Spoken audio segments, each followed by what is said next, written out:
আসসালামু আলাইকুম। আপনাদেরকে সবাইকে শুভেচ্ছা লেটার অফ ক্রেডিটের দ্বিতীয় ক্লাসে।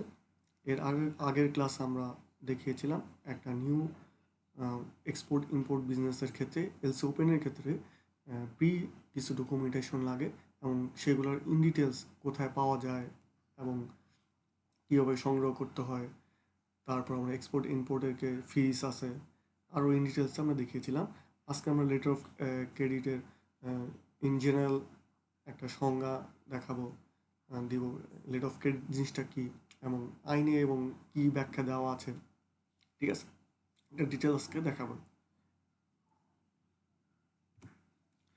লেটার অফ ক্রেডিট বা ডকুমেন্টেশন ক্রেডিট একই কথা, এটা সংক্ষেপে এলসি বলা হয়।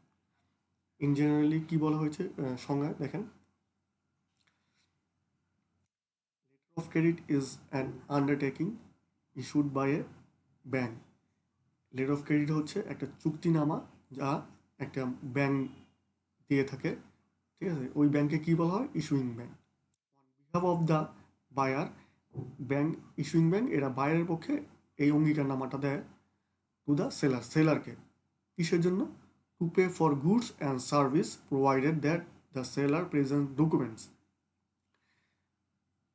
অঙ্গীকারনামাটাকে বায়ারের পক্ষে ব্যাংক ইস্যুইং ব্যাংক কেন দেয়? সেলার বা এক্সপোর্টার যে গুডস বা সার্ভিসটা পে করে সেই জন্য। কিসের বিপক্ষে? The seller presents documents which comply with the terms and condition of the letter of credit. এলসিতে যে টার্মস অ্যান্ড কন্ডিশন অনুযায়ী সেলার যে ডকুমেন্টটা প্রেজেন্ট করে ইস্যুইং ব্যাংকে, তার বিপক্ষে কী করে? বাইরের পক্ষে একটা অঙ্গীকারনামা দেয়, এই বলে যে আপনি যদি এলসির যে টার্মস অ্যান্ড কন্ডিশন অনুযায়ী ফুলফিল আপ করে বায়ার বা ইম্পোর্টারকে আপনার পণ্যটা বা সেবাটা প্রোভাইড করেন, তাহলে আমি বায়ারের পক্ষে আপনাকে টাকা দিতে বাধ্য হবে। এইটা হচ্ছে এলসির মূল সংজ্ঞা, ঠিক আছে। এছাড়াও এলসির আইনে কি বলা হয়েছে, এলসি তো এইভাবে চলে না, একটা আইন বা বিধান আছে সেই অনুযায়ী।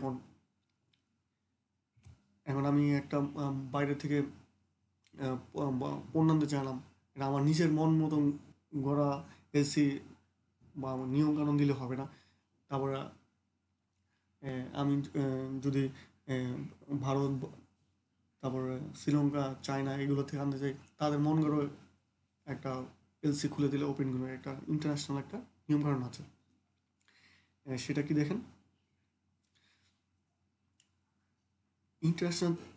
International chamber of commerce, international chamber of commerce UCPDC, ঠিক আছে, প্রকাশিত 600 এডিশনে এই ডকুমেন্টেশন ক্রেডিটের সংজ্ঞা প্রদান করা হয়েছে। ইউসিপিডিসি পুরো ফুল মিনিং হচ্ছে uniform customs and practice documentation credit. এটা কখন থেকে ইফেক্টিভ হয়েছে? জুলাই 7 সাল থেকে, ঠিক আছে। এখানে এই আইনে বা কী বলা হয়েছে, ডকুমেন্টেশন ক্রেডিট বা এলসি সম্পর্কে কী সংজ্ঞা দেওয়া হয়েছে? As per UCP 600 credit means হচ্ছে লেটার অফ ক্রেডিট বা ডকুমেন্টেশন ক্রেডিট কী বলা হয়েছে। ক্রেডিট মিনস এনি অ্যারেঞ্জমেন্ট, যে কোনো arrangement, however named or describe, যেই নামই ডাকা হোক না কেন, দ্যাট ইজ রিভোকেবল। মানে এটা কি হবে, এই লেটার অফ ক্রেডিটটা বা ক্রেডিটটা বাতিল অযোগ্য বা সংশোধন অযোগ্য।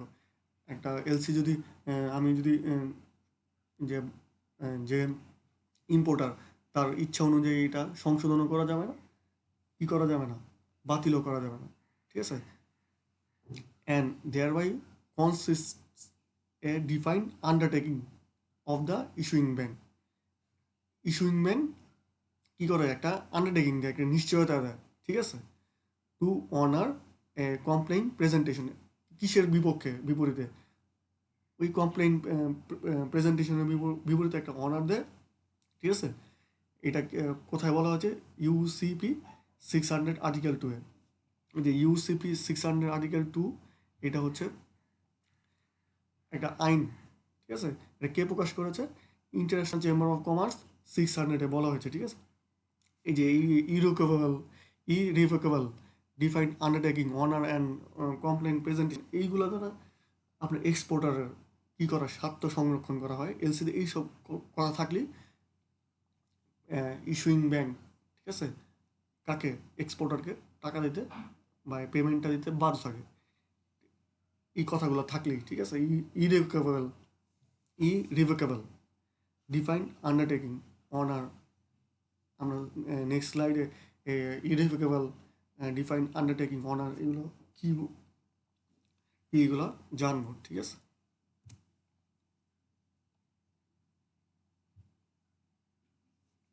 কমপ্লেন প্রেজেন্টেশন আর অনার বলতে কী বোঝা হয়েছে? Complain presentation means a presentation that is accordance with the terms and condition of the credit, মানে ওই লেটার অফ ক্রেডিটের টার্মস অ্যান্ড কন্ডিশন নিয়ম অনুযায়ী যদি মানা হয় তাহলেই এই এলসিটা কী হবে? কমপ্লেন প্রেজেন্টেশন, ভালো হয়েছে, ওই অনুযায়ী যদি হয় তাহলে ওইটা কী বলা হবে? কমপ্লেন প্রেজেন্টেশন, ঠিক আছে? The applicable provisions of Das rules UCP 600, UCP 600 অনুযায়ী যদি যে আইনের যা যেসব ধারাগুলো বলা হয়েছে এগুলো যদি মানা হয় তাহলে কী হবে? কমপ্লেন প্রেজেন্টেশন হবে। ইন্টারন্যাশনাল স্ট্যান্ডার্ড ব্যাংকিং প্র্যাকটিস, যদি আইএসবিপিতে যেই সব কথা ব্যাখ্যা দেওয়া হয়েছে ওই অনুযায়ী হলে সেটা হবে কমপ্লেন প্রেজেন্টেশন। আরেকটা কথা জানিয়ে রাখি, ইউসিপি 600-এ আপনার 39টা আর্টিকেলস আছে এবং আইএসবিপিতে যে ধারাগুলো দেওয়া আছে এগুলোর কী আছে, এগুলোর আইনের ব্যাখ্যা দেওয়া আছে। যে আর্টিকেলটা দেওয়া আছে কীভাবে, কোথায়, কীভাবে কী করতে হবে, এটা যে আইন হয়ে থাকে, আইনের ব্যাখ্যা হচ্ছে আইএসবিপি, ঠিক আছে? ওই অনুযায়ী যদি এই তিনটা ইয়ে যদি হয়, ঠিক আছে, তাহলে এটা হবে কমপ্লেন প্রেজেন্টেশন। এলসিতে যেই সব কথা লেখা আছে ওই অনুযায়ী যদি আপনার ব্যাংকে শো করেন এলসিটা, তাও এটা হবে কমপ্লেন প্রেজেন্টেশন। ইউসিপি 600 অনুযায়ী আপনি যদি পুরো এলসিটা করেন তাও এটা হবে কমপ্লেন প্রেজেন্টেশন, ঠিক আছে? আইএসবিপির যেসব আইনের ব্যাখ্যা দেওয়া আছে ওই অনুযায়ী এলসিটা তৈরি করলে সেটা হবে কমপ্লেন প্রেজেন্টেশন। এলসিতে অনার্স মিনটা কী বোঝানো হয়েছে? সংজ্ঞা, to pay at sight if the credit is available by sight payment. এলসিতে যদি লেখা থাকে অ্যাভেলেবেল বাই সাইট পেমেন্ট তাহলে কী করতে হবে? ইস্যুইং ব্যাংকে ওই এলসিটা অনার করতে হবে। তো অনারটা কি সাথে সাথে যদি লেখা থাকে অ্যাভেলেবেল বাই সাইট পেমেন্ট তাহলে কী করতে হবে? সাথে সাথেই করতে হবে, কিন্তু না, সাথে সাথেই করবো না, এটা 5 ওয়ার্কিং ডেজ পরে এটা এই ইস্যুইং ব্যাংক কী করবে? এই এলসিটা অনার করবে, ঠিক আছে? তো কী লেখা থাকবে? টু পে অ্যাট সাইট, এটা লেখা থাকলে ইস্যুইং ব্যাংক সাথে সাথে এই এলসির টাকাটা দিতে বাধ্য, কিন্তু টাকাটা কখন দেবে?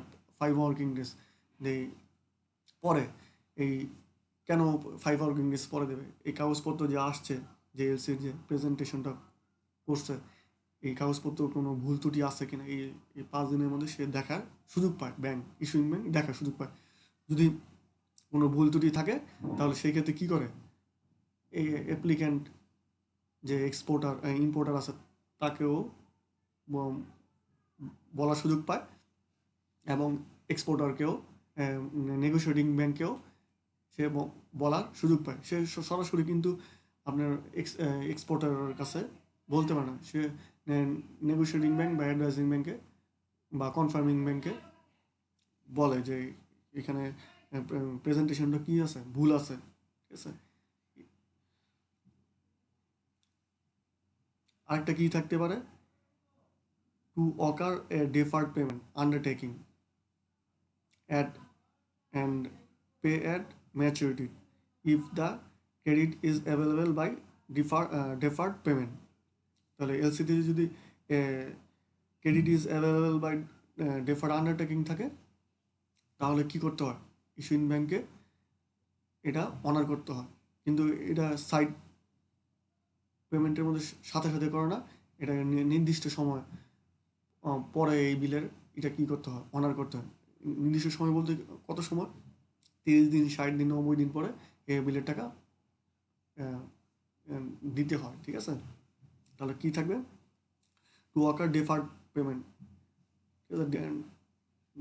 ডেফার্ড পেমেন্টের ক্ষেত্রে ইস্যুইং ব্যাংকের কি একটা আন্ডারটেকিং, যে হ্যাঁ আমি নিশ্চয়তা, তুমি এই বিলের টাকা আমি তোমাকে দিব। ঠিক আছে? At and pay at maturity. কতদিন পর? 30 দিন, 60 দিন বা 90 দিন, এই ম্যাচুরিটি ডেট শেষ হলে তখন এই বিলের টাকা ইস্যুইং ব্যাংক দিতে বাধ্য থাকে। ঠিক আছে? To accept A bill A exchange draft drawn by the beneficiary and pay at maturity if the credit is available by acceptance. তো যদি এলসিতে অ্যাভেলেবেল বাই অ্যাকসেপ্টেন্স থাকে, সেই ক্ষেত্রেও কী করে? ইস্যুইং ব্যাংক টাকা দেয়। তো কীভাবে দেয়? Drawn by beneficiary. একটা একটা বিল অফ এক্সচেঞ্জ কী করে ড্রাফট করে? কে করে? বেনিফিশিয়ারি বা এক্সপোর্টার করে। ঠিক আছে? বা বায়ার করে। বিল অফ এক্সচেঞ্জটা ড্রাফট করে ইস্যুইং ব্যাংকে দেয়। তখন ইস্যুইং ব্যাংক কী করে? এই বিলটা অ্যাকসেপ্ট করে। ঠিক আছে? তো এই পেমেন্টটা কি সাথে সাথে করে? না, সাথে সাথে করে না। এটাও বিলের অ্যাকসেপ্টেন্সের পরে ওই লেখা থাকে 30 দিন, 40 দিন বা 60 দিন বা 90 দিন পরে এই বিলের টাকা তুমি পাবা। এটা বিল অফ এক্সচেঞ্জ। তাহলে অনার্স মিনসটা কি? বিলে যদি অ্যাভেলেবেল বা সাইড পেমেন্ট লেখা থাকে, এই বিলের টাকা সাথে সাথে করতে হয়, মানে 5 দিন পরে করবে, 5 ওয়ার্কিং ডেজ পরে করবে। আর বিলে যদি লেখা থাকে অ্যাভেলেবেল বাই ডেফার্ড পেমেন্ট, বিলের টাকা দিবে, কিন্তু এখন দিবে না, কিছুদিন পরে, 30 দিন, 60। ঠিক আছে? ইস্যুইং ব্যাংক এটা পেমেন্ট করে থাকে। আর বিলে যদি ক্রেডিট অ্যাভেলেবেল বা অ্যাকসেপ্টেন্স হয়, তাহলে অ্যাকসেপ্টেন্সের ভিত্তিতে করবে। অ্যাকসেপ্টেন্সের কিসের ভিত্তিতে? একটা বিল অফ এক্সচেঞ্জের ভিত্তিতে। এটাও সেম ডেফার্ড পেমেন্টের মতন, কিন্তু একটা বিল অফ এক্সচেঞ্জ থাকে। ঠিক আছে? অ্যাকসেপ্টেন্সের ভিত্তিতে 30 দিন, 60 দিন, 90 দিনের পরে এই বিলের টাকা কী করতে হয়? এক্সপোর্টারকে দিতে হয়। ঠিক আছে? তাহলে আমরা কমপ্লেন প্রেজেন্টেশন সম্পর্কে জানলাম এবং অনার সম্পর্কে জানলাম। কমপ্লেন প্রেজেন্টেশনটা হচ্ছে, যদি ইউসিপির যে আইন আছে, ওই আইএসবিপির যে আইনের যে ব্যাখ্যা দেওয়া আছে, এবং এলসিতে যে আমরা যখন এলসি খুলি, যে একটা ফর্ম আছে, এই ফর্মের মধ্যে যেই কথাগুলো লেখা থাকে, ওই লেখা অনুযায়ী যদি সকল কিছু মানা হয়, তখন এটি হবে একটা কমপ্লেন প্রেজেন্টেশন। আর অনার জিনিসটা কি? এলসিতে অ্যাভেলেবেল বাই সাইড পেমেন্ট লেখা থাকতে হবে, অ্যাভেলেবেল বাই ডেফার্ড পেমেন্ট লেখা থাকতে হবে, এবং অ্যাভেলেবেল বাই অ্যাকসেপ্টেন্স। এই তিনটার ভিত্তিতে ইস্যুইং ব্যাংক কী করে? বিলটা অনার করে। ঠিক আছে? সাইড পেমেন্ট হলে এখনই পেমেন্ট করে দেয়, আর ডেফার্ড পেমেন্ট হইলে বিলটা এখন দিব না, কিছুদিন পরে, 30 দিন, 60 দিন পরে দিব। আর অ্যাকসেপ্টেন্সের ভিত্তিতে হইলে কী করে? বিলটা অ্যাকসেপ্ট করে বিলটা 30 দিন বা 60 দিন পরে দিব, ডেফার্ড পেমেন্ট। আর অ্যাকসেপ্টেন্সেরটা সেমই, শুধু একটা কী থাকে, কী আছে, একটা বিল অফ এক্সচেঞ্জ আছে। ঠিক আছে? এটা হচ্ছে বিষয়।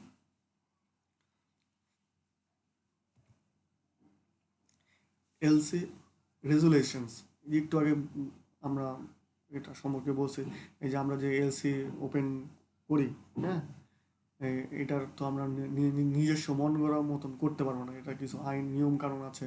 এই নিয়ম কানুন, বিধান আছে, বই আছে, ওই অনুযায়ী আমাদের কী করতে হয়? নিয়মকানুন মেনে করতে হয়। এটা মন গড়া করলে এটা হবে না। ঠিক আছে? আমরা ওই পণ্যটা আনতে পারবো না। এই নিয়ম কানুনগুলো কী কী? এই যে আছে, এইগুলো হচ্ছে নিয়ম কানুন। UCP DC 600 provision. তাহলে আমরা ইউসিপি ডিসি যে 39টা ধারা আছে, এই ধারা অনুযায়ী কি মেনে কী করি, এলসিটা ওপেন করি। ইউসিপির পুরো ফুল মিনিং আমি আগেও বলেছি। তো আইএসবিপি 745 ইন্টারন্যাশনাল স্ট্যান্ডার্ড ব্যাংকিং প্র্যাকটিস, এই যে 39টা ধারা আছে, এই ধারার ব্যাখ্যাগুলো আইএসবিপিতে দেওয়া আছে, ঠিক আছে। গাইডলাইন্স ফর এক্সচেঞ্জ ট্রানজ্যাকশন, এটা বাংলাদেশ ব্যাংকের একটা আইন। ওই আইন অনুযায়ী আমাদেরকে কী করতে হয়, মেনেই ওই আইনে কী কী বলা আছে এক্সপোর্ট ইম্পোর্টের ক্ষেত্রে, ওই ট্রানজ্যাকশনের ক্ষেত্রে ওই নিয়মকানুন মেনে আমাদের কী করতে হয়, এলসি ওপেন করতে হয়। ইনকোটাম 2010, এখানে 11টা টার্মস অ্যান্ড কন্ডিশন আছে। টার্মস অ্যান্ড কন্ডিশনগুলো হচ্ছে এরকম যে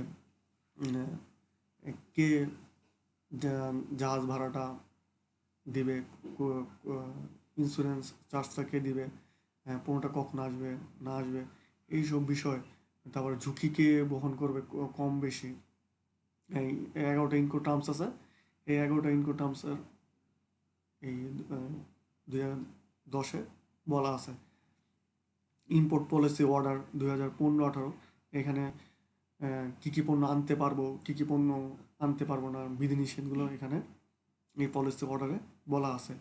ইউনিফর্ম রুলস অফ কালেকশন, এলসিটা যদি কালেকশন ভিত্তিতে হয়, সেই ক্ষেত্রে এই এলসির টাকাটা কীভাবে কালেকশন হবে, ঠিক আছে। ইউআরসি 522-এ এই সম্পর্কে বলা আছে। Uniform rules for bank to bank reimbursement, URR 725, মানে ব্যাংক টু ব্যাংকের যে সেটেলমেন্টের বিষয়গুলো আছে, এলসি যে ব্যাংক টু ব্যাংক যে সেটেলমেন্ট, যে টাকা পরিশোধের বিষয়টা আছে, এই সম্পর্কে আইনের যে ব্যাখ্যাগুলো আছে এখানে সেই সম্পর্কে বলা আছে।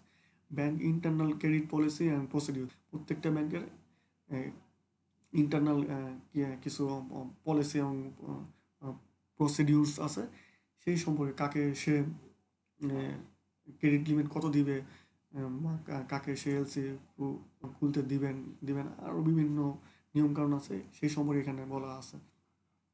তো আমরা এই সম্পর্কে বিভিন্ন আইনের যে ব্যাখ্যাগুলো দেওয়া আছে, যে ইউসিপিডি 600, আইএসবিপি, ইনকো টার্মস, এগুলো যেগুলো লাগবে বেসিক জিনিসগুলো ইনশাল্লাহ আমরা আর এখানে তো এই ভিডিওতে এত কিছু বলা সম্ভব না, প্রত্যেকটা আলাদা আলাদা ধরে ধরে আপনাদের ইনশাল্লাহ নেক্সট কোনো একটা সময় ভিডিওতে এইসব বিষয়ে আমরা আলাপ আলোচনা করব, যে এলসি সম্পর্কে যে ধারা, উপধারা, ব্যাখ্যা, 11টা ইনকো টার্মস, অর্ডার পলিসি, এবং যে যতটুকু সম্ভব যেগুলো আর কি জানা খুবই প্রয়োজন, সেইগুলো আমরা আইনের ব্যাখ্যা করে ইনশাল্লাহ পরে কোনো ভিডিওতে দেখাবো।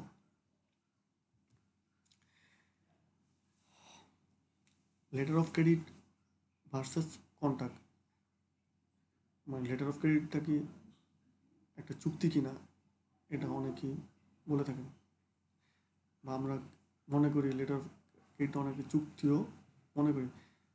লেটার অফ ক্রেডিট একটা চুক্তি কিনা দেখি আমরা। three main contracts underlying LC,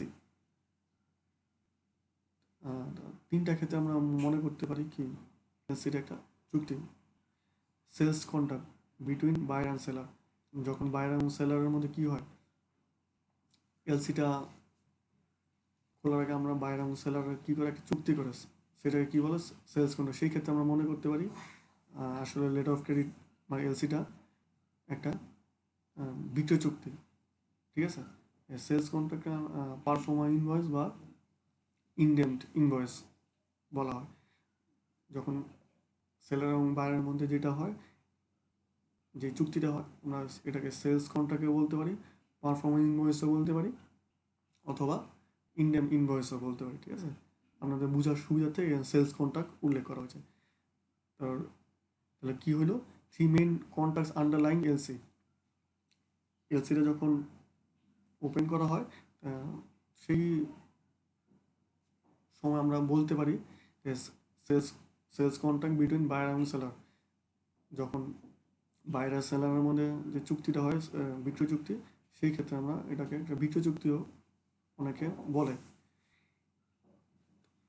second যে আন্ডারলাইনটা আছে সেটা হচ্ছে অ্যাপ্লিক্যান্ট কাম গ্যারান্টি, অ্যাপ্লিক্যান্টের পক্ষে বা ইম্পোর্টারের পক্ষে বা বাইরের পক্ষে বিটুইন অ্যাপ্লিক্যান্ট অ্যান্ড ইস্যুইং ব্যাংকের একটা গ্যারান্টি হতে পারে। মানে আমরা এটা মনে করি যে applicant cum guarantee between applicant and issuing bank, ঠিক আছে? অ্যাপ্লিক্যান্টের পক্ষে অ্যাপ্লিক্যান্ট এবং ইস্যুইং ব্যাংকের একটা গ্যারান্টি হিসেবে মনে করতে পারি। LC itself a contract between issuing bank and beneficiary or seller. এলসিটা কি আমরা মনে করতে পারি ইস্যুইং ব্যাংক এবং সেলারের একটা কন্ট্রাক্ট বা চুক্তি। তাহলে আমরা এখানে কি শিখলাম বা জানলাম? বায়ার এবং সেলারের মধ্যে একটা বিক্রয় চুক্তি অ্যাপ্লিকেন্টের পক্ষে কি একটা গ্যারান্টি কাকে? অ্যাপ্লিকেন্ট এবং ইস্যুইং ব্যাংকের মধ্যে। আর হচ্ছে এলসি একটা কন্ট্রাক্ট বিটুইন ইস্যুইং ব্যাংক এবং বেনিফিশিয়ারি, ঠিক আছে? এটা আমরা সাধারণ যখন এলসি তখন এটা মনে করি, কিন্তু আসলে কি এলসিটা একটা contract is a LC is a contract. এই সম্পর্কে ইউসিপি কি বলছে যে আর্টিকেলে বিভিন্ন ধারায় সেটা সুন্দরভাবে ব্যাখ্যা দেওয়া আছে এলসিকে একটা চুক্তি কিনা, ঠিক আছে? আমরা যখন এলসিটা করি তখন আমরা তিনটা ধারণা করি যে এলসিটা যেহেতু বায়ার এবং সেলারের মধ্যে কি একটা বিক্রয় হয়, বিক্রয় চুক্তি হয়, তাহলে এটা একটা সেলস বিক্রয় চুক্তি। তারপর এটা অ্যাপ্লিক্যান্ট বা বায়ারের পক্ষে ব্যাংক ইস্যুইং ব্যাংক এবং অ্যাপ্লিক্যান্টের মধ্যে কি একটা গ্যারান্টি। আর তিন নম্বর আন্ডারলাইনটা কি?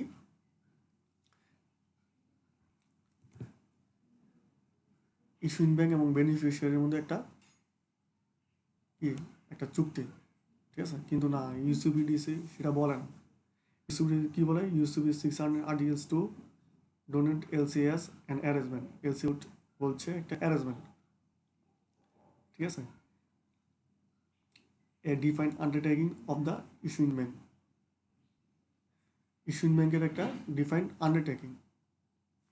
ইউসিবিডি আর্টিকেল 2 এ এই সম্পর্কে কি হয়েছে বলা হয়েছে, মানে ধারা কি বলা হয়েছে? একটা এলসি একটা অ্যারেঞ্জমেন্ট, এক লাইন দিয়ে বলছে এলসি একটা অ্যারেঞ্জমেন্ট, এটা চুক্তি না।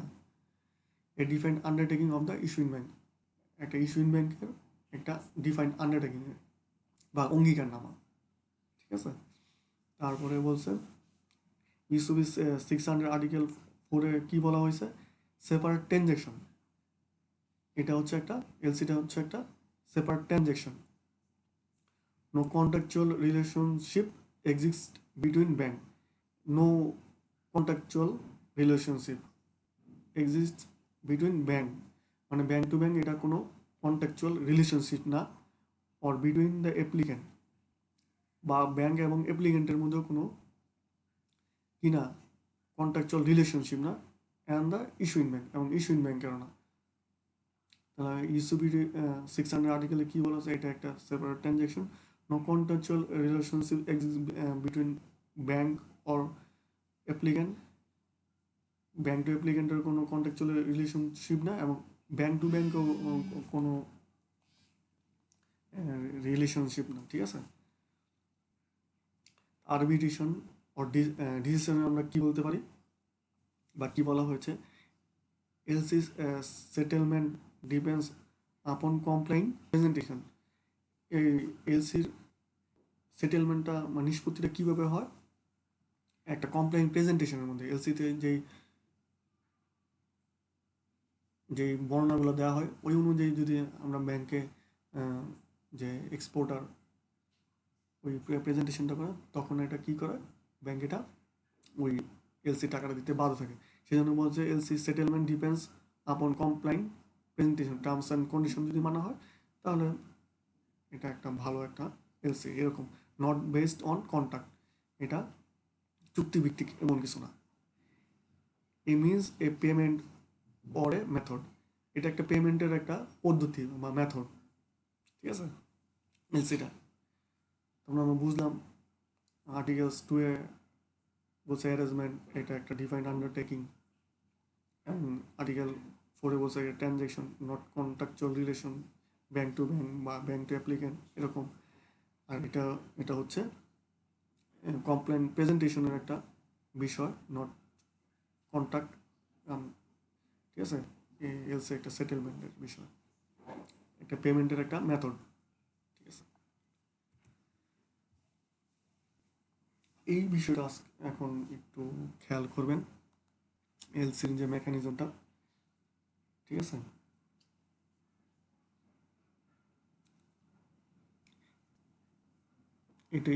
এটা বোঝার অনেক বিষয় আছে।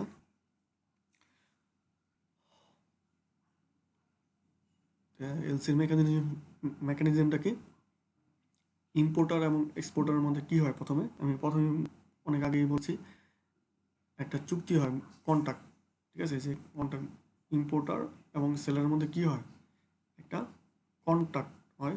এই কন্ট্রাক্টটাকে বলা হয় সেলস কন্ট্রাক্ট, পারফর্ম ইনভয়েস অথবা ইনভয়েস, ঠিক আছে। তখন ইম্পোর্টার এক্সপোর্টারের কাছে ওই পারফরমেন্স ইনভয়েসটা পাঠালো, ওটা দেখে শুনে সাইন করে ইম্পোর্টারের কাছে সেটা এক্সপোর্টার পাঠিয়ে দিল, অ্যাকসেপ্ট কপি কী করলো, ডকুমেন্টস পাঠিয়ে দিল, এই চুক্তি হলো, ঠিক আছে। এই যে অ্যাকসেপ্ট ওই ইম্পোর্টারের কাছে পাঠিয়ে দিল, তখন ইম্পোর্টার কী করবে, ইম্পোর্টার ওই এলসিটা ওপেন করার জন্য তারা ব্যাংকের কাছে যাবে, সেই ব্যাংকটাকে ওপেনিং ব্যাংক বা ইস্যুইং ব্যাংক বলা হয়। ওই পারফর্মিং ইনভয়েসটা নিয়ে যাবে, ঠিক আছে। তার মধ্যে যে সেলস চুক্তিটা হয়েছে এক্সপোর্টার ইম্পোর্টারের মধ্যে, ওই চুক্তি নিয়ে যাবে, বা সেলস কন্ট্রাক্ট বা পারফর্মিং ইনভয়েস ওপেনিং ব্যাংকের কাছে বা ইস্যুইং ব্যাংকের কাছে যাবে। ইস্যুইং ব্যাংক তখন কী করবে, একটা এলসি ওপেন করবে, যে লেটার অফ ক্রেডিট যেটাকে বলা হয়। এই লেটার অফ ক্রেডিটটা তখন ইস্যুইং ব্যাংক ওই এক্সপোর্টার দেশে একটা অ্যাডভাইজিং ব্যাংকের কাছে পাঠাবে। লেটার অফ ক্রেডিটটা বা এলসিটা অ্যাডভাইজিং ব্যাংকের কাছে দিলেই হয়ে যাবে না, এরকম কিছু না। সেটার জন্য ইস্যুইং ব্যাংকে কী করতে, তাদের সাথে আগের থেকে করসপন্ডিং একটা রিলেশনশিপ থাকতে হবে, অ্যাডভাইস দিতে হবে, ঠিক আছে। করসপন্ডিং রিলেশনশিপ না থাকে অ্যাডভাইজিং ব্যাংকের মধ্যে, তখন সেই অ্যাডভাইজিং ব্যাংক কী করবে না, এলসিটা ওপেন করবে না, ঠিক আছে, বা অ্যাকসেপ্ট করবে না, লেটার অফ ক্রেডিটটা অ্যাকসেপ্ট করবে না। সেজন্য কী থাকে, তাদের মধ্যে করসপন্ডিং রিলেশনশিপ থাকে, ঠিক আছে। যখন সেই অ্যাডভাইজিং ব্যাংক এই লেটার অফ এলসিটা পেলো, তখন সে এক্সপোর্টারকে জানালো যে তোমার বাংলাদেশ থেকে একটা এলসি আসছে, যে তুমি এটা নিয়ে যাও, ঠিক আছে। তখন এক্সপোর্টার এটা নিবে, এক্সপোর্টার নিয়ে তখন কি করবে, সেই এলসির যে ডকুমেন্ট সহ এলসিতে কী কী বলা আছে, কমপ্লাইন প্রেজেন্টেশন করার জন্য আরও কিছু কাগজপত্র লাগবে এলসিতে, ঠিক আছে, সেগুলো সংগ্রহ করবে, ঠিক আছে। সেই কাগজপত্রগুলো কী কী, যদি সে শিপমেন্টটা জাহাজে করে তো ইয়ারওয়ে বিল নিবে, জাহাজের কাগজপত্র সে সংগ্রহ করবে, যদি সে ইয়ারে করে থাকে ইয়ারওয়ে বিল সংগ্রহ করবে, যদি মালটা সে ট্রাকে করে থাকে ট্রাক রিসিপ্ট নিবে, যদি রেলওয়েতে মাল শিপমেন্ট করে ট্রেন রিসিপ্ট নিবে। এগুলো নিয়ে এর সাথে আরও আনুষঙ্গিক ইন্স্যুরেন্সের যদি বিষয় থাকে, সেই কাগজপত্রগুলো সে ইন্স্যুরেন্সের কোম্পানি থেকে নিবে। এছাড়াও সে প্যাকিং লিস্ট, তারপরে হেলথ সার্টিফিকেট, তারও আরও অন্যান্য যে সার্টিফিকেটগুলো আছে সেগুলো সে সংগ্রহ করে সেই ডকুমেন্টগুলো কাকে পাঠাবে? নেগোশিয়েটিং ব্যাংক বা কনফার্মিং ব্যাংকে সে এই ডকুমেন্টগুলো পাঠাবে। সে কিন্তু সরাসরি ওপেনিং ব্যাংকে দিয়ে দিচ্ছে না বা ইস্যুইং ব্যাংকে দিয়ে দিচ্ছে না, এই ডকুমেন্টগুলো সে নেগোশিয়েটিং ব্যাংক বা কনফার্মিং ব্যাংকে দিচ্ছে। এই নেগোশিয়েটিং ব্যাংক বা কনফার্মিং ব্যাংক এই ইস্যুইং ব্যাংকে সেই ডকুমেন্টগুলো পাঠাবে। তখন ইস্যুইং ব্যাংক ইম্পোর্টারকে জানাবে যে তোমাকে যে কাগজপত্রগুলো আসছে এবং দেশ থেকে তুমি নিয়ে যাও। তখন ইম্পোর্টার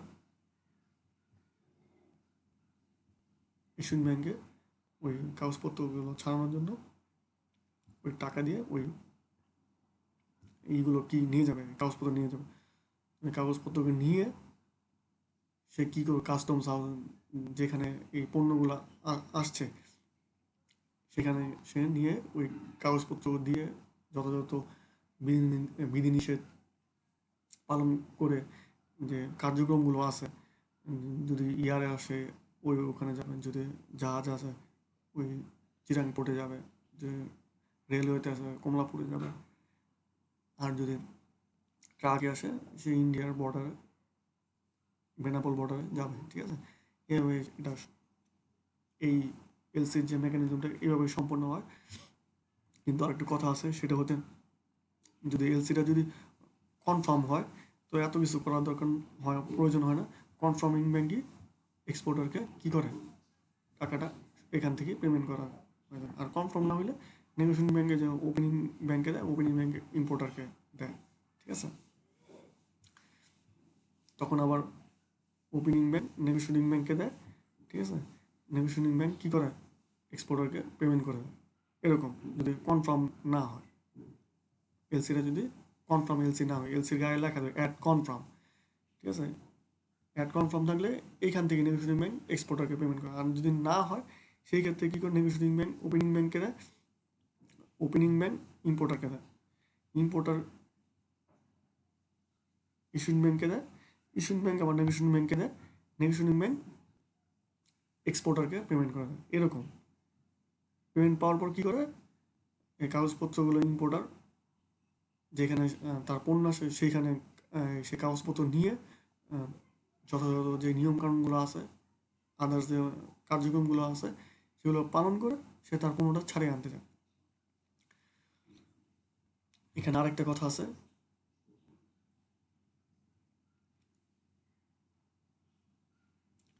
এলসি ওপেনিং ব্যাংকে যদি তার কি না থাকে,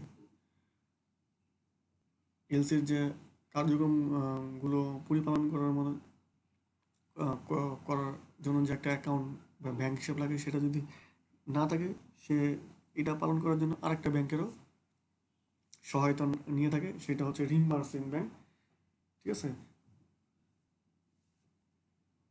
ওই ব্যাংকে কি বলা হয়? রিম্বার্সিং ব্যাংক। ঠিক আছে, ঠিক আছে, ওই অ্যাকাউন্ট রিম্বার্সিং ব্যাংকে বলা হয়, অথবা নষ্ট অ্যাকাউন্টে বলা হয় থাকে।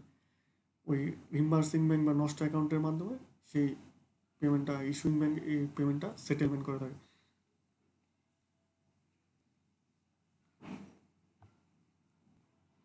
তখন যে বিষয়টা হচ্ছে কীরকম, এই ডকুমেন্টটা তো দিল নেগোশিয়েটিং ব্যাংক, ওপেনিং ব্যাংকে দিল, ইম্পোর্টারকে টাকা পেমেন্ট করলো। এই যে ইস্যুইং ব্যাংক তার যে এলসি, তার এক ব্যাংকে যদি ওই নষ্ট অ্যাকাউন্টটা না থাকে, সে কী করে? আরেকটা ব্যাংকের সাহায্য নেয়। ওই সাহায্য নেয় দেখে ওই ব্যাংকের নাম দিচ্ছে কি? রিম্বার্সিং ব্যাংক বা নষ্ট অ্যাকাউন্ট। ওই রিম্বার্সিং ব্যাংকে নেগোশিয়েটিং ব্যাংকে দেয়, নেগোশিয়েটিং ব্যাংকই আবার এক্সপোর্টারকে দিয়ে দেয় সেই এলসির যে পেমেন্টটা। এটি হচ্ছে মূল বিষয়। আর পেমেন্টের বিষয়টা কি? এরকম সরাসরি ইস্যুইং ব্যাংকের কাছে আসে না। ঠিক আছে, ডকুমেন্টটা আসে যেভাবে, ওইভাবে কী করে? ইস্যুইং ব্যাংকে কি পেমেন্টটা করতে হয়। ঠিক আছে, এলসির যে মেকানিজম ইনশাল্লাহ আমরা আস্তে আস্তে বোঝানোর চেষ্টা করেছি, ঠিক আছে।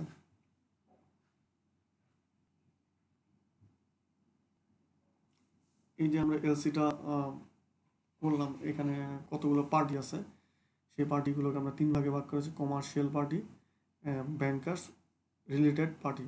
কমার্শিয়াল পার্টির মধ্যে আছে অ্যাপ্লিক্যান্ট আর বেনিফিশিয়ারি। অ্যাপ্লিক্যান্টকে ইম্পোর্টার বলা হয় আর বেনিফিশিয়ারিকে এক্সপোর্টার বলা হয়। ব্যাংকার্সের মধ্যে ইস্যুইং ব্যাংক, যে ব্যাংক ইস্যু করে এলসিটা, তাকে ইস্যুইং ব্যাংক বলা হয়। যে ব্যাংক এলসিটা অ্যাডভাইস এর জন্য দেওয়া হয়, ইস্যুইং ব্যাংক তার যে করসপন্ডিং রিলেশনের ভিত্তিতে এলসিটা যার কাছে পাঠায় সেটি হচ্ছে অ্যাডভাইজিং ব্যাংক। আর এলসি টাকা যদি এলসিতে এরকম লেখা থাকে, এলসি অ্যাট কনফার্ম, ওই ব্যাংকে বলা হয় কনফার্ম ব্যাংক। আর এলসি যদি এরকম লেখা থাকে যে অনেক সময় ইম্পোর্টার চায় যে আমার ওই ব্যাংকের মাধ্যমে এই কাগজগুলো আসবে, ঠিক আছে, এরকম যদি উল্লেখ থাকে, ওই ব্যাংককে বলা হয় নমিনেটেড ব্যাংক, ঠিক আছে। আর এলসির যে বিষয়বস্তুগুলো থাকে, যে ব্যাংকটা নেগোশিয়েট করে এই বিষয়টা, সেটা হচ্ছে নেগোশিয়েটিং ব্যাংক। নমিনেটিং ব্যাংক আর নেগোশিয়েটিং ব্যাংক একই হতে পারে। আর পেমেন্ট সেটেলমেন্টের জন্য ইস্যুইং ব্যাংকের আরেকটা ব্যাংকের সাহায্য যদি নেয়, সেই ব্যাংকটাকে বলা হয় রিম্বার্সিং ব্যাংক, ঠিক আছে। ইস্যুইং ব্যাংকে যদি তার ওই এলসি পরিচালনা করার জন্য যদি কোনো অ্যাকাউন্ট থাকে, তাহলে ইস্যুইং ব্যাংকে রিম্বার্সিং ব্যাংকের কী করে থাকে, কাজটা করে থাকে, ঠিক আছে। যদি না থাকে সেই ক্ষেত্রে আরেকটা ব্যাংকের সাহায্য, সেই জন্য এটার নাম দেওয়া হয়েছে রিম্বার্সিং ব্যাংক। এটাকে আমরা সাধারণত নষ্ট অ্যাকাউন্টও বলে থাকি। আর ট্রান্সফারিং ব্যাংক হচ্ছে এলসিটা যদি ট্রান্সফারেবল হয়, এলসিতে লেখা থাকে ট্রান্সফার, এই ধরনের কাজগুলো যে ব্যাংকগুলোর মাধ্যমে করা হয়, ওই ব্যাংকটাকে বলা হয় ট্রান্সফারিং ব্যাংক। এই ব্যাংকের যে বিষয়গুলো আছে বা পার্টির যে বিষয়গুলো আছে, ইনশাল্লাহ আমরা আরও ইন ডিটেলস অন্য একটা ক্লাসে, অন্য একটা দিন, অন্য একটা স্লাইডে আমরা আলাপ আলোচনা করবো ইনশাল্লাহ, ঠিক আছে। Documents under credit. আমরা যে ডকুমেন্টগুলো পাই, কী কী ডকুমেন্টস আমরা এলসি ওপেনের ক্ষেত্রে ব্যবহার করি: financial document, transport document, commercial document, insurance document, other document. Financial ডকুমেন্টটা কি? Bill of exchange. এই বিল অফ এক্সচেঞ্জটা কে করে? এক্সপোর্টার এই বিল অফ এক্সচেঞ্জটা লিখে ইস্যুইং ব্যাংকে পাঠায়। ড্রয়ার হচ্ছে এক্সপোর্টার, ড্রয়ি হচ্ছে ইম্পোর্টার, আর ব্যাংকার হচ্ছে ইস্যুইং ব্যাংক হচ্ছে ব্যাংকার, ঠিক আছে। তো ফাইন্যান্সিয়াল ডকুমেন্ট হচ্ছে বিল অফ এক্সচেঞ্জ। এই বিল অফ এক্সচেঞ্জের মাধ্যমে কী হয়, সাধারণত বিলটা পেমেন্ট হয়। তাহলে বিল অফ এক্সচেঞ্জটা লেখা হচ্ছে এক্সপোর্টার, ঠিক আছে, ব্যাংকার পেমেন্ট করে, ঠিক আছে। এই হচ্ছে bill of financial documents. Transport ডকুমেন্টের মধ্যে হচ্ছে bill of lading, airway bill, TRRR। আমি একটু এর আগেও বলেছি, বিল অফ লেডিং হচ্ছে জাহাজ, কোম্পানি, এয়ারওয়ে বিল হচ্ছে যদি মালটা ইয়ারে আসে, মালটা কিতে আসতে পারে, ট্রাকে আসতে পারে, রেলওয়েতেও আসতে পারে। এই হচ্ছে ট্রান্সপোর্টের ডকুমেন্টসের মধ্যে এগুলো। কমার্শিয়াল ডকুমেন্টের মধ্যে হচ্ছে কমার্শিয়াল ইনভয়েস। আমরা প্রথমেই বলেছি, যখন চুক্তিটা হয় সেলার এবং বায়ারের মধ্যে, সেটা হচ্ছে পারফর্ম ইনভয়েস, অথবা এটাকে ইন্ডিয়ান ইনভয়েসও বলা হয়। আর যখন চুক্তি শেষে যখন পেমেন্টের বিষয় এসে পড়ে, তখন যে ইনভয়েসটা পাঠায় অ্যাট লাস্ট এক্সপোর্টার ইস্যুইং ব্যাংকে, সেটা হচ্ছে কমার্শিয়াল ইনভয়েস। ইন্স্যুরেন্স ডকুমেন্টসকে বলা হয় ইন্স্যুরেন্স সার্টিফিকেট। আদার ডকুমেন্টের মধ্যে certificate of origin, packing list, quality certificate, pre inspection certificate, consular invoice, analysis certificate, health certificate. Health certificate বিষয়টা হচ্ছে হেলথের স্বাস্থ্য সম্পর্কিত কোনো কিছু যদি পাঠানো হয় সেক্ষেত্রে হেলথ সার্টিফিকেটটা লাগে, ঠিক আছে। আর কোনো রাষ্ট্র দূতাবাস কর্তৃক যদি কোনো কিছু পাঠানো হয় সেই ক্ষেত্রে সেই দেশের কাউন্সিলর অনুমতিপত্র লাগে, সেটাকে কাউন্সিলর ইনভয়েস বলা হয়, ঠিক আছে। প্যাকিং লিস্টের আপনারা বুঝছেন এগুলো, এটা কি কোয়ালিটি সার্টিফিকেট, এটাও বুঝছেন। সার্টিফিকেট অফ অরিজিন মানে এটা কোন দেশের তৈরি সেইটা হচ্ছে সার্টিফিকেট অফ অরিজিন। নিচে কি বলা হয়েছে, document other than invoice, transport and insurance document are not defined by UCPDC. মানে ইনভয়েস, ট্রান্সপোর্ট, ইন্স্যুরেন্স ডকুমেন্ট সম্পর্কে কোনো বিস্তারিত সংজ্ঞা বা ধারা কিছু ইউসিপিডিসিতে কিছু বলা নাই। Only certificate of origin detail with under ISBP para 181 to 185। শুধু সার্টিফিকেট অফ অরিজিন সম্পর্কে ডিটেল বলা হয়েছে, ডিটেলস বলা আছে আইএসবিপিতে প্যারা 181 থেকে 185। Difference type of bill of lading, বিভিন্ন ধরনের বিল অফ লেডিং আছে, সেগুলো হচ্ছে liner party BL, multi modal BL, charter party BL, slate line BL, short form bank BL, state settle BL, close BL, freight paid and freight collected BL এবং master's receive BL. এই যে বিল of লেডিংগুলো আছে এগুলো আপনাকে আজকে বললাম এগুলো, ঠিক আছে। এগুলো সম্পর্কে ইনশাল্লাহ আমরা অন্য একটা দিন বলবো বিস্তারিত, ঠিক আছে। আজকে বলছি না, ভিডিওটা অনেক বড় হয়ে যাবে, সেই জন্য আমরা আস্তে আস্তে কয়েকটা ভিডিওর মাধ্যমে এগুলো তুলে ধরার চেষ্টা করব। Define type of credit and settlement. Letter of ক্রেডিটটা কী ধরনের, কয় ধরনের এলসি আছে বা, ঠিক আছে। আমরা এটা ভাগ করি সিকিউরিটি অফ বেনিফিশিয়ারি, বেনিফিশিয়ারির দিক থেকে এলসিটা হচ্ছে ইরিভোকেবল এলসি, মানে সংশোধন অযোগ্য, ঠিক আছে। কনফার্মড এলসি, এলসিটা হতে হয় কনফার্ম, ঠিক আছে। এটা হচ্ছে বেনিফিশিয়ারি সিকিউরিটির দিক দিয়ে, ঠিক আছে।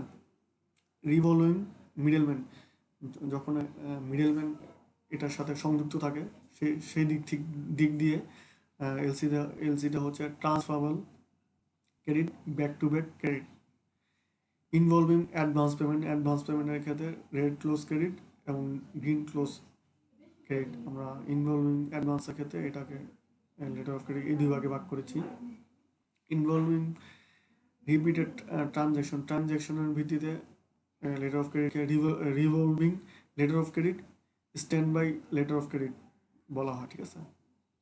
আর মুডো স্টেটমেন্ট মানে পেমেন্টের দিক দিয়ে এলসিকে সাইড পেমেন্ট বেসিস বলা হয়, ডিফার্ড পেমেন্ট বেসিস বলা হয়, ইউপিএস বেসিস বলা হয়, অ্যাকসেপ্টেন্সের দিক থেকে বলা হয় এবং নেগোসিয়েশনের দিক থেকেও এলসিকে ভাগ করা হয়ে থাকে। এই যে টাইপ অফ এলসিগুলো আছে ইনশাল্লাহ আমরা ইন ডিটেলস সংক্ষিপ্ত বললে আপনারা হয়তো নাও বুঝতে পারেন, মানে এলসি কী কী প্রকার হতে পারে এগুলো আমরা আমাদের মতন ভাগ করেছি ইন ডিটেলস, এবং এদের দায়িত্ব, নিয়ম কারণ, ধারা উপধারাগুলো ইনশাল্লাহ আইজিপিতে কী বলা হয়েছে, ইউসিপিডিসিতে কী বলা হয়েছে, ঠিক আছে। এগুলো আমরা আলাপ আলোচনা করবো অন্য একটা ভিডিওতে ইনশাল্লাহ। প্রোটেকশন টু ব্যাংক, ব্যাংক কী ধরনের এলসি খোলার ক্ষেত্রে তার প্রোটেকশনটা কী। Banks are not responsible for, মানে কিসের জন্য ব্যাংক রেসপন্সিবল থাকবে না। Bank details with documents and not with goods, bank responsible ডকুমেন্টের জন্য, নট গুডসের জন্য। সার্ভিস অর পারফরমেন্স, ঠিক আছে? ব্যাংক রেসপন্সিবল থাকবে শুধু এলসিতে যে ডকুমেন্টসগুলো থাকবে সেগুলোর জন্য, not goods service or performance. একটা গুডস কি নষ্ট আসলো বা এক পণ্য জায়গায় আরেক পণ্য নষ্ট পণ্য দিল বা খারাপ পণ্য দিল, এগুলোর জন্য সে কি থাকবে না, আহ, একটা ড্রামে তেলের জায়গায় পানি দিয়ে দিল, এইসবের জন্য সে কি থাকবে না, রেসপন্সিবল থাকবে না। সে রেসপন্সিবল থাকবে documents. Bank deals with documents. Bank কী করে থাকে, ডিলস করে থাকে ডকুমেন্টের জন্য। The loss arising from transferable problem, একটু আগে বলছি যে পণ্য আনা নেওয়ার জন্য একটা পণ্য ভেঙে গেলো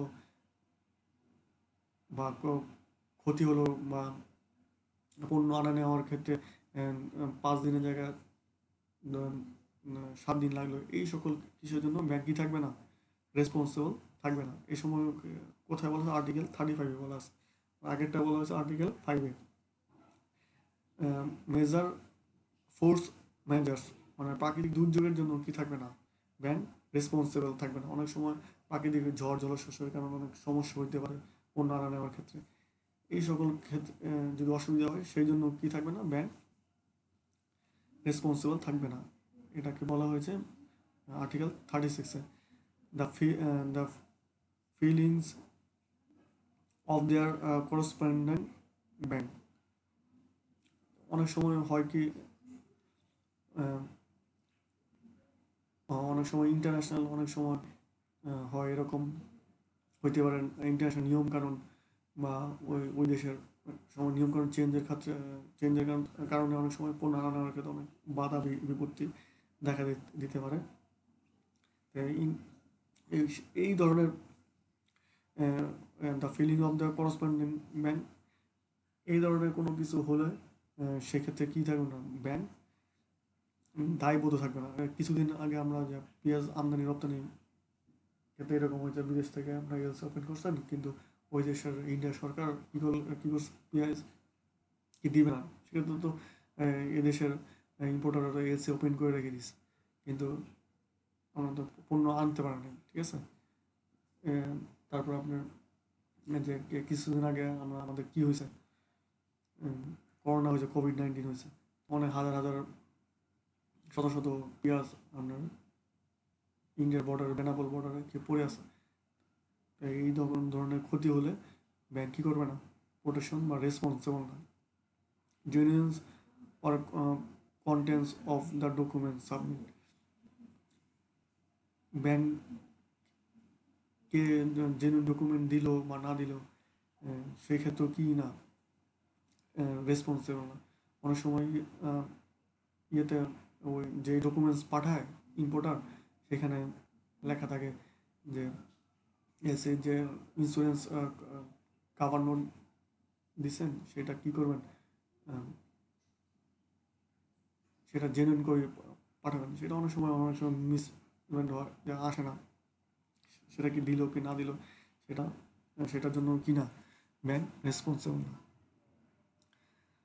applicant is responsible any adverse consequence of foreign laws. এই তোকে যেটা বলছে, ফরেন লর যদি কোনো চেঞ্জ হয় তার জন্য কি না, তার জন্য কি রেসপন্সিবল না। ঠিক আছে? The filling of the correspondent bank, এই আর্টিকেল 37-এ কী বলা হয়েছে, যদি অনেক সময় ব্যাংক কী হয়ে যায়, দেউলিয়া হয়ে যায়, ঠিক আছে, সেই ক্ষেত্রেও কি না, ব্যাংক রেসপন্সিবল না। অনেক সময় দেখা যায় যে ব্যাংকের কাছে ডকুমেন্টস পাঠাইছে সেই ব্যাংকটা অনেক সময় দেউলিয়া হয়ে যায়, অনেক সমস্যার কারণে শিপমেন্টটা বন্ধ হয়ে যেতে পারে। ঠিক আছে? এক্সপোর্টার এবং নেগোশিয়েটিং ব্যাংকের মধ্যে সমস্যা থাকতে পারে। ঠিক আছে? সেই ক্ষেত্রে সেই ধরনের ক্ষতির জন্য ব্যাংকই না রেসপন্সিবল না। আর এটা তো 37D-তে কী বলা হয়েছে, applicant is responsible any adverse consequence foreign loss.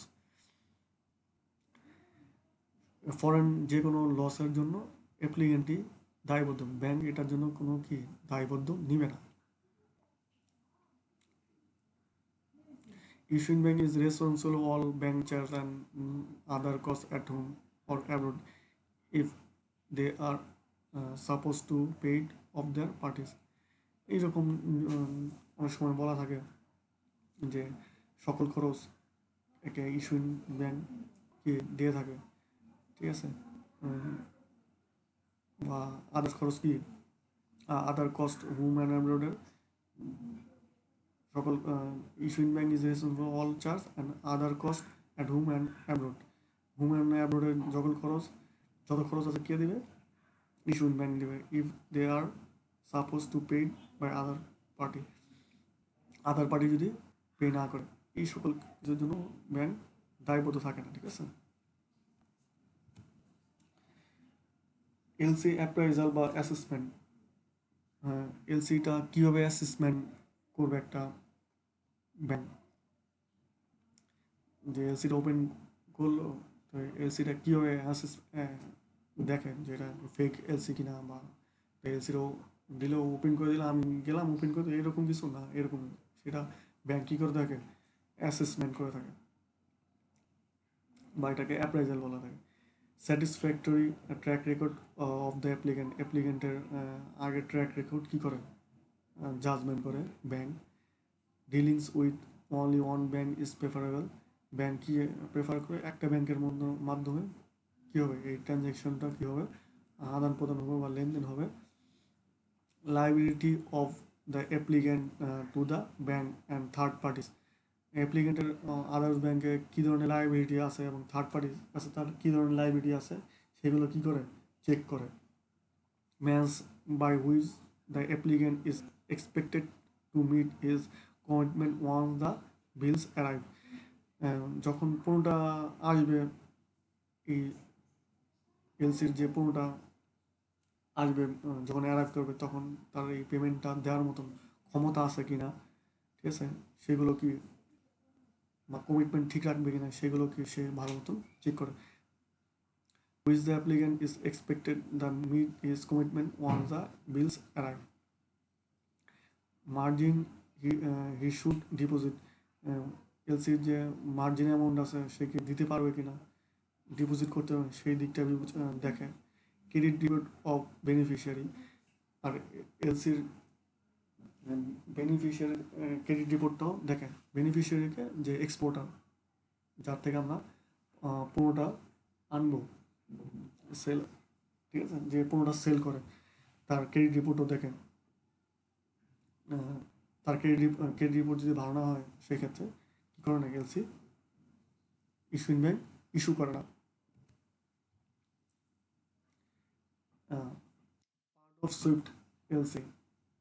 তো আমরা যে এলসিটা ইস্যুইং ব্যাংকের মাধ্যমে ওপেন করি, তার একটা এমনিতে যায় না, একটা ফর্ম আছে যে আমরা এলসি যে কমপ্লেন প্রেজেন্টেশন বলতেছি, এই প্রেজেন্টেশনটা কি একটা কোডের মাধ্যমে যায় সুইফট, ঠিক আছে, ব্যাংকের সুইফটের মাধ্যমে যায়, সেই জিনিসটা আমরা দেখাবো যে এরকম থাকে, ঠিক আছে। এই জিনিসগুলো আমরা ডিটেলস দেখাচ্ছি আপনাদের সুবিধার্থে। আপনারা যখন কাজ করবেন আপনার এই জিনিসগুলো অবগত থাকবেন, দেখবেন কাজ যখন এই জিনিসটা আপনার এখন জানা থাকবে তখন কাজ করতে গেলে মানে হেজিটেট ফিল করবেন না, ঠিক আছে। এই জিনিসটা জানা বা দেখা ভালো। SWIFT input FIN 701 issued of documentary credit. এই সুইফটের দুইটাই ইস্যু থাকে, 700 এবং 701, এবং এটার হেডার দুইটা থাকে, একটা মেসেজ হেডার, একটা টেক্সট হেডার। মেসেজ হেডারে থাকে সেন্ডার ব্যাংকের নেম অ্যান্ড অ্যাড্রেস, রিসিভার ব্যাংকের নেম অ্যান্ড অ্যাড্রেস। টেক্সট হেডারে কী থাকে? F27 সিকোয়েন্স অফ টোটাল, মানে আমরা যে কাজটা করছি কয়টা পেজে, এক পেজে না 2 পেজে, 1/1 হলে 1/1টা ফিন 700-এ, আর 2/2 হলে ফিন 701-এ। এই সিকোয়েন্সটা এখানে লিখে দিতে হয়, ঠিক আছে। F40-এতে কী বলা হয়েছে? From documentary credit. ডকুমেন্টারি ক্রেডিটটা কি? রিভলভিং ক্রেডিট, এই কথাটা ইরিভোকেবল ক্রেডিট এটা লিখে দিতে হয়। ডকুমেন্টের ক্রেডিটটা হচ্ছে ইরেভোকেবল, ঠিক আছে, এই কথাটা উল্লেখ থাকে, ঠিক আছে। যে আমরা যেসব বিষয় আলোচনা করেছি এই বিষয়গুলো এই ফর্মটার মধ্যে লিখে দিতে হয়, ঠিক আছে। F20 মধ্যে এই হেডারের মধ্যে লিখতে হয় ডকুমেন্টের ক্রেডিট নাম্বার, ব্যাংক থেকে এটা দেয় বা রেজিস্ট্রেশন নাম্বার, ওই নাম্বারটা এখানে ইনপুট করতে হয়। ডেট অফ ইন্স্যুরেন্স F31C-তে দিতে হয়। F40E-তে অ্যাপ্লিকেবল রুলস হচ্ছে আমরা এলসিটা ইউসিপি 600 মিনি করছে, এটা দিতে হয়, ঠিক আছে। এখানে এই কথাটা লিখতে হয়। F31D-তে date and place of expiry, date এবং প্লেস অফ এক্সপায়ারি ডেটটা এখানে দিতে হয়। F15-এ অ্যাপ্লিকেন্টের নাম, ঠিকানা, ইম্পোর্টারের নাম, ঠিকানা, অ্যাড্রেস, ঠিক আছে। এখানে বেনিফিশিয়ারি F59-এ দিতে হয়, ঠিক আছে। এই বিষয়গুলো নির্ভুলভাবে দেওয়ার চেষ্টা করবেন ইনশাল্লাহ। এখানে দিতে হয় কারেন্সি কোড, এমন আমরা যে ইউএসডিতে করবো না, যে দেশের ইয়েতে করবো ওই দেশের কারেন্সি কোডটা দিতে হয়। $, সাইন এবং অ্যামাউন্ট এখানে দিতে হয়।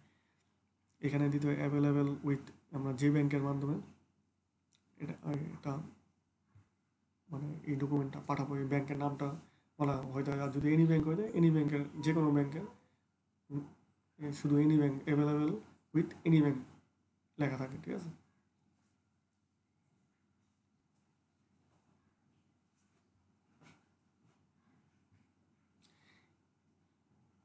আর এখানে F40C-তে ড্রাফট অ্যাট সাইড পেমেন্ট হলে side payment, undertaking, define undertaking acceptance নিতে হলে অ্যাকসেপ্টেন্স লিখতে হয়, ঠিক আছে। এই কথাটা এখানে লিখতে হয়। F40-এতে ড্রই বা পার্টি আইডেন্টিফিকেশন কোড থাকে, ঠিক আছে, ওই কোডটা দিতে হয়। এলসিটা যদি পার্শিয়াল শিপমেন্ট হয় অ্যাট পার্শিয়াল শিপমেন্ট দিতে হয়, আর ট্রান্স শিপমেন্ট হলে অ্যাট ট্রান্স শিপমেন্ট দিতে হয়, ঠিক আছে। আর না হলে no trans partial shipment, no transshipment, এই কথা উল্লেখ করতে হয়। পোর্ট অফ লোডিংটা কী হবে, এয়ারপোর্টে হবে বা জাহাজে হবে বা টিটিতে হবে বা টিআরে হবে, সে কথা লেখা দিতে হয়। ডিসচার্জ, এয়ারপোর্টের নাম, ডেস্টিনেশনটা এখানে উল্লেখ করতে হয়। লাস্ট ডেট অফ শিপমেন্ট এখানে উল্লেখ করতে হয়। ডিসক্রিপশন অফ গুডস এখানে অর সার্ভিস দিতে হয়। ডিটেলস, যে পণ্যটা আমরা পাঠাচ্ছি এর লিস্টটা এখানে দিতে হয়। পণ্যের গায়ে কীভাবে লেখা আছে, নিট ওয়েট, কোয়ান্টিটি, অ্যামাউন্ট, এখানে ডিটেলস এখানে দিতে হয়। ডকুমেন্টস রেকর্ড, আদার্স যদি কোনো ডকুমেন্ট থাকে এখানে উল্লেখ করে দিতে হয়। ইন্স্যুরেন্স, আদার যেগুলো ইন্সপেকশন, আদার্স, একটু আগে আমরা এর আগের স্লাইডে দেখেছি, এই সকল বিষয়গুলো উল্লেখ করতে হবে, ডকুমেন্টসের বিষয়গুলো। এই যে certificate, origin, packing list, quantity certificate, PS certificate, এই সব বিষয়গুলো এখানে উল্লেখ করতে হয়।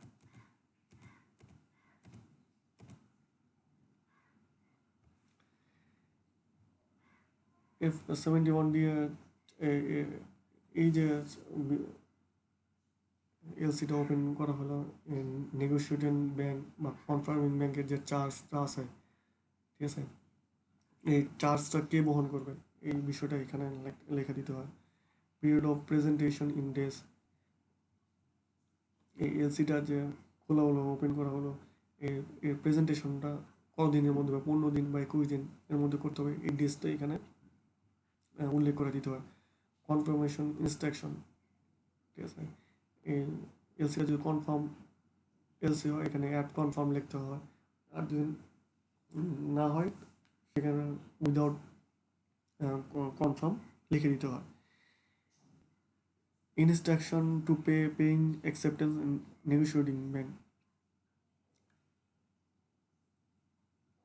এখানে নেগোশিয়েটিং ব্যাংকের নেম অ্যাড্রেস এবং এখানে দিতে হয়। কোনো ইনস্ট্রাকশন থাকলে বা কোনো অ্যাকসেপ্টেন্স থাকলে সেখানে এখানে ইন ডিটেলস এখানে দিতে হয়। সেন্ডার টু রিসিভার ইনফরমেশন, এটার কি সাধারণত কিছু থাকে না, যদি কিছু থাকে সেখানে এটা উল্লেখ করে দিতে হবে। এটা হচ্ছে মূল বিষয়, মানে এলসি ওপেনের ক্ষেত্রে কী কী বিষয় থাকে এটা আমরা দেখানোর চেষ্টা করলাম। আর এই যে স্যাম্পল কপি, এটা মানে এইরকম থাকে, এই বিষয়গুলো এখানে উল্লেখ করে দিতে হবে। আপনার অনলাইন ঘাটলেও এলসি স্যাম্পল কপি দিলেও বের হবে, তখন এটা দেখে নেবেন। এটা হালকা আসছে।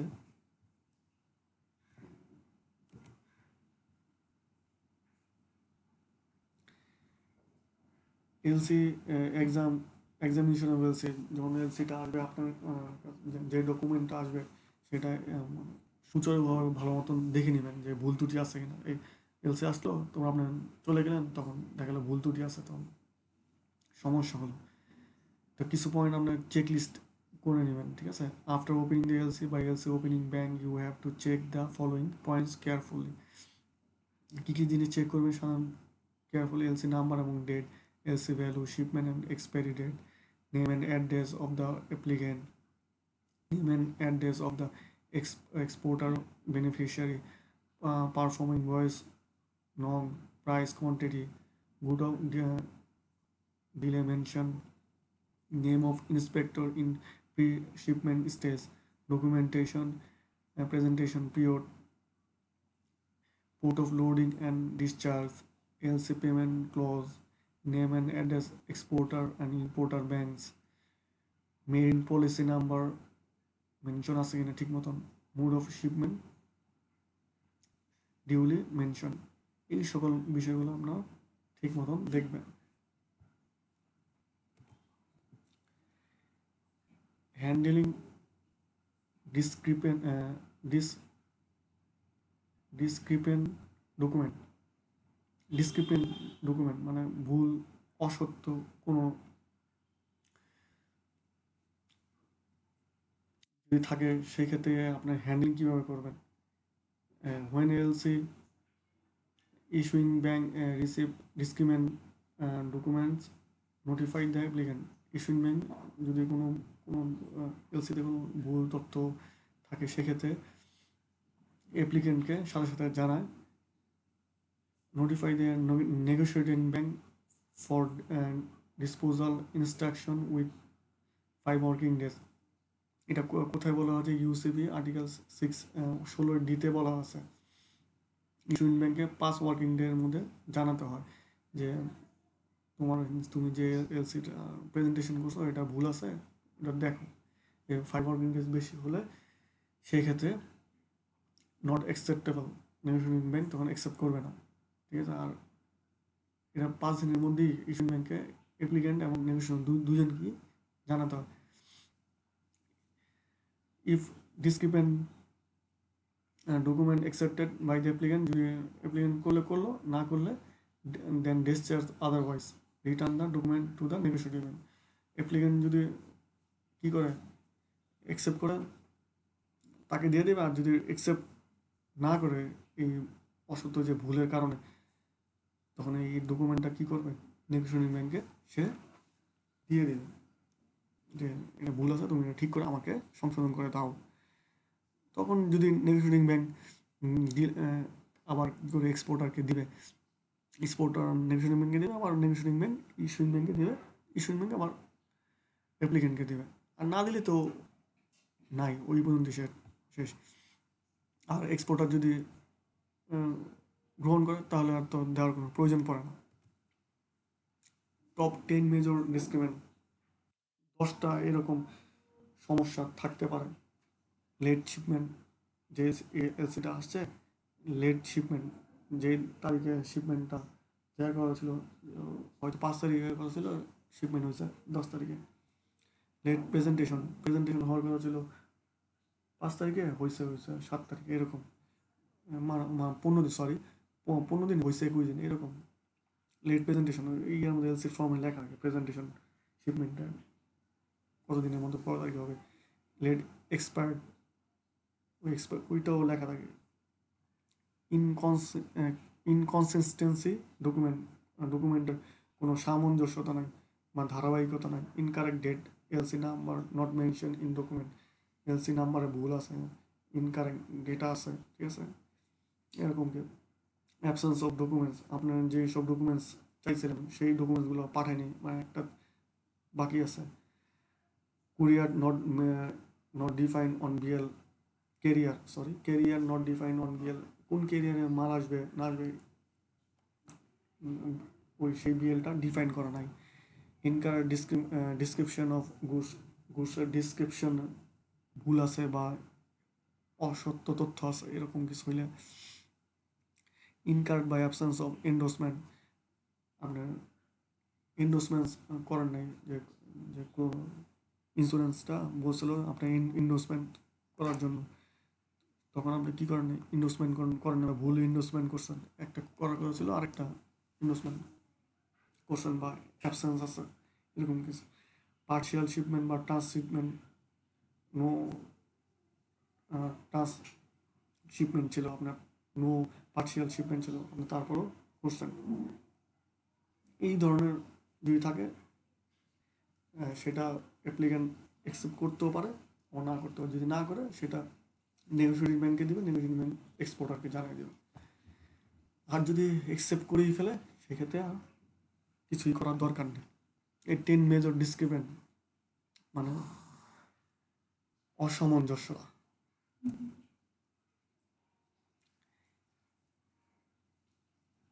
Application of exchange rate by bank, যখন এই এলসিটা আসলো, যে কাগজপত্র আসলো, applicant কি করে, তখন ইম্পোর্টার কি করে, টাকাটা পেমেন্ট করার জন্যই ব্যাংকে যায়, সেটা কিছু এক্সচেঞ্জ রেট আছে, সেই অনুযায়ী সেই পেমেন্টটা করে, সেই পেমেন্ট রেটটা কীরকম, ফরেনের লোকাল রেটে payment against LC, BC selling রেটে দেয়, ফরওয়ার্ড সেলিং এগেনস্ট ইম্পোর্টে দেয়, ফরওয়ার্ড রেটিংয়ে সেলিং রেটিংয়ে দেয়, যদি এক্সপোর্টের ক্ষেত্রে ফরেন টিটি অ্যাডভান্স হয় সে টিটি ক্লিং রেটে দেয়, এক্সপোর্ট ডকুমেন্ট কালেকশন ভিত্তিতে হলে টিটি ডকে দেয়, যদি সাইট বেসিসে এক্সপোর্ট হয় পারচেসের ক্ষেত্রে সেটা ওডি সাইট এক্সপোর্টে দেয়, যদি আনসেন্স বিলের এগেনস্টে হয় পারচেস অফ এক্সপোর্ট বিলে আনসেন্স রেটে দেয়, আর ফরওয়ার্ড বাইং এগেনস্টে এক্সপোর্টের ক্ষেত্রে ফরওয়ার্ড রেটে দেয়।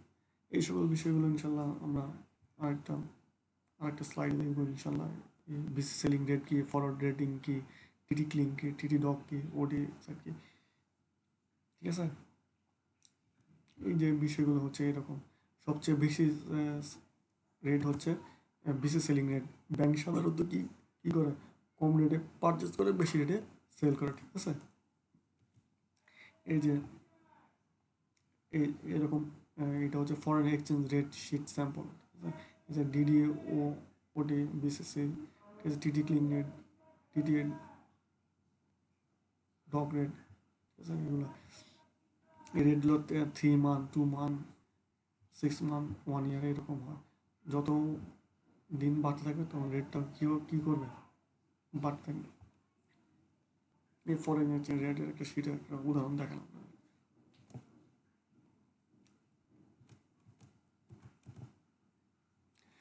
এই সকল কার্যক্রম যখন শেষ হয়ে গেল তখন আপনার এই বিলটা কী করতে হয়, ব্যাংকে করতে হয়, জমা দিতে হয়। In Bangladesh it's mandatory to submit a copy of bill and in bank with 120 days of the issuing, ঠিক আছে, আপনার ব্যাংকে এটা 120 দিনের মধ্যে এই বিল অফ এন্ট্রিটা কী করতে হয়, এন্ট্রি দিতে হয়, যদি 120 দিনের মধ্যে বিল অফ এন্ট্রি না দেন বাংলাদেশ ব্যাংকে এটা রিপোর্টটা যাবে না, সেই ক্ষেত্রে আপনার পরবর্তী যে এলসিটা করবেন সেই ক্ষেত্রে বাধাগ্রস্ত হবেন। তো সকল কার্যক্রম সমাধান করার পরে আপনার কী করতে হবে, 120 দিনের মধ্যে বিল অফ এন্ট্রিটা ব্যাংকে এন্ট্রি দিতে হবে। এক্সপোর্টের ক্ষেত্রেও ইন জেনারেল 120 দিন, কিন্তু এটা বিভিন্ন সময়ে সময় বাড়ে 360 দিন পর্যন্ত করা যায়। তো বিল অফ এন্ট্রি বা এক্সপোর্টের সময় কী বলে আমরা একটু পড়ি, A bill of entry is a legal document that is filed by importers or custom clearance clearance agents on or before the arrival of imported goods. ঠিক আছে, এটা একটা লিগেল ডকুমেন্ট ইম্পোর্টার এবং কাস্টম ক্লিয়ারেন্স এজেন্টের পক্ষে before the arrival of the import goods, যখন এটা arrival হয় ইম্পোর্ট গুডসটা নেওয়ার জন্য, it submitted to the custom department as a part of the custom clearance procedure. এই বিল অফ এন্ট্রিটা কাস্টমস ডিপার্টমেন্টে জমা দিয়ে আপনার যে পণ্যটা আসছে কাস্টম ক্লিয়ারেন্সের ক্ষেত্রে প্রসিডিউরের ক্ষেত্রে অনেক কাজে দেয়। নিয়ে তখন কী করবে, in Bangla is mandatory of the submit of the copy of bill of entry to bank within 120 days of ইস্যুয়েন্সের 120 দিনের মধ্যে এটা জমা দিতে হয়। ঠিক আছে, in case of the export is called bill of export. তো এটা বিল অফ এক্সপোর্টের ক্ষেত্রে বিল অফ এক্সপোর্ট বলা, which to be submitted to the bank generally within 120 days। Generally এক্সপোর্টের ক্ষেত্রেও এটা কী করতে হয়, 120 দিনের মধ্যে এটা জমা দিতে হয়। ইম্পোর্টের ক্ষেত্রে বিল অফ এন্ট্রি বলা হয় আর এক্সপোর্টের ক্ষেত্রে বিল অফ এক্সপোর্ট বলা হয়। ঠিক আছে,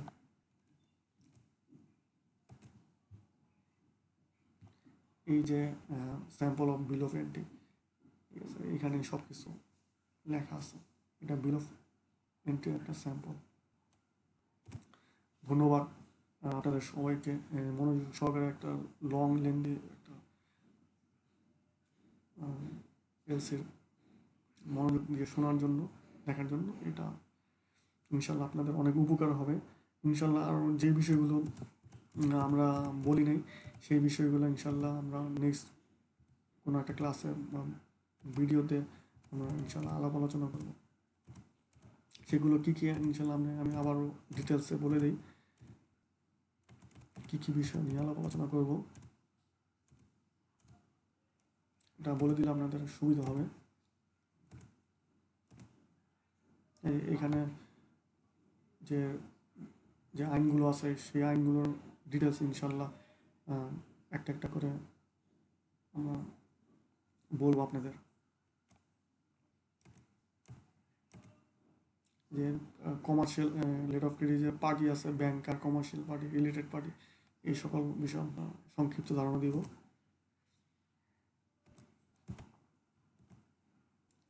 তারপর এখানে যে বিভিন্ন যে ডকুমেন্টগুলো আছে, financial document, transport document, commercial document, insurance document, other document, এই সকল বিষয়েও আমরা ইনশাল্লাহ বলবো।